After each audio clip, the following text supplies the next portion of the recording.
Kiitos puheenjohtaja. Varhan on taisteltava asunnottomuutta vastaan. Suomen asuntopolitiikka on pitkään ollut kansainvälisen ihailun kohde ja menestystarina.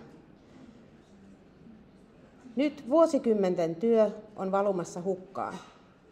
Kansallisesti tarkasteltuna Turussa on väestöön suhteutettuna eniten asunnottomia. Turussa erityisesti pitkäaikaisasunnottomuus on kasvanut. Suomen tavoite poistaa pitkäaikaisasunnottomuus vuoteen 2027 mennessä ei toteudu, sillä hallituksen politiikka ajaa ihmisiä pois kodeistaan. Häätöjen määrä nousi tammi-kesäkuussa keskimäärin 5% viime vuoteen verrattuna, suurissa kaupungeissa vielä huomattavasti enemmän. Viime aikoina on uutisoitu laajasti, kuinka häädöt ovat rajussa kasvussa ympäri Suomen. Elokuuhun mennessä Suomessa toimitettiin 35 976 häätöä, 15% enemmän kuin vuosi sitten.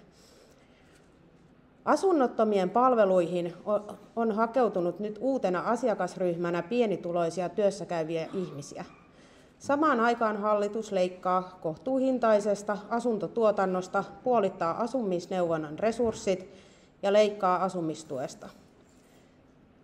Samalla hallitus leikkaa myös rahoitusta asunnottomuuden vähentämisen ja ennaltaehkäisyn puolesta työskenteleviltä sosiaali- ja terveysalan järjestöiltä. Varhan tulisi tarkastella myös omaa asunnontarjonnan mahdollisuutta, jotta kalliit välikädet jäävät pois. Esitämme, että Varha selvittää häätöihin johtaneet syyt ja vastaa tehokkaasti sekä kiireellisesti asunnottomuuden lisääntymiseen.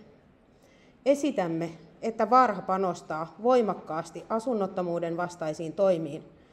Varhan on tehtävä aktiivista yhteistyötä kuntien kanssa ja tuettava paikallisia asunnottomuutta vastaan toimivia järjestöjä. Kiitos.